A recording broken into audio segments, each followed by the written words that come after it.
Bombay colony నుండి ఏవినార్ వెళ్లే underground bridge నిర్మించాలని గత 25 సంవత్సరాలుగా సిపిఎం పార్టీగా ప్రజల తరఫున అనేక పోరాటాలు చేశాం. గతంలో తెలుగుదేశం ఎమ్మెల్యే బోండామ్మ గారు ఈ ప్రాంతంలో నన్ను గెలిపించండి, అండర్గ్రౌండ్ బ్రిడ్జి కడతానని చెప్పి ఆయన 5 సంవత్సరాలు అయింది, ఓడిపోయాడు. మళ్ళీ మల్లాదిష్ణు గారు బోండామ్మ మోసం చేశాడు, నన్ను గెలిపించండి, నేను అండర్గ్రౌండ్ బ్రిడ్జి కడతానని ఆయన గెలిచాడు. ఆయన 5 సంవత్సరాలు అయిపోయింది. అందుకే ఓటర్లందరూ కూడా ఆలోచించండి. బాబురావు గారు ఏ పదవిలో లేకపోయినా సరే ఈ ప్రాంతంలో అండర్గ్రౌండ్ బ్రిడ్జి కట్టాలని అనేక రూపాల్లో పోరాటాలు చేసిన వ్యక్తి కామ్రేడ్ బాబురావు గారు.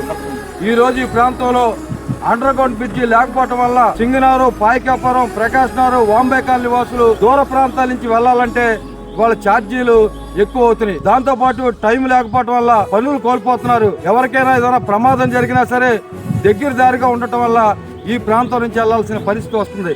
అందుకే ఓటర్లందరూ కూడా ఆలోచించి బాబురావు గారికి సుత్తి కొడవలి నక్షత్రం గుర్తుకు ఓటు వేసి బాబురావుని గెలిపించండి.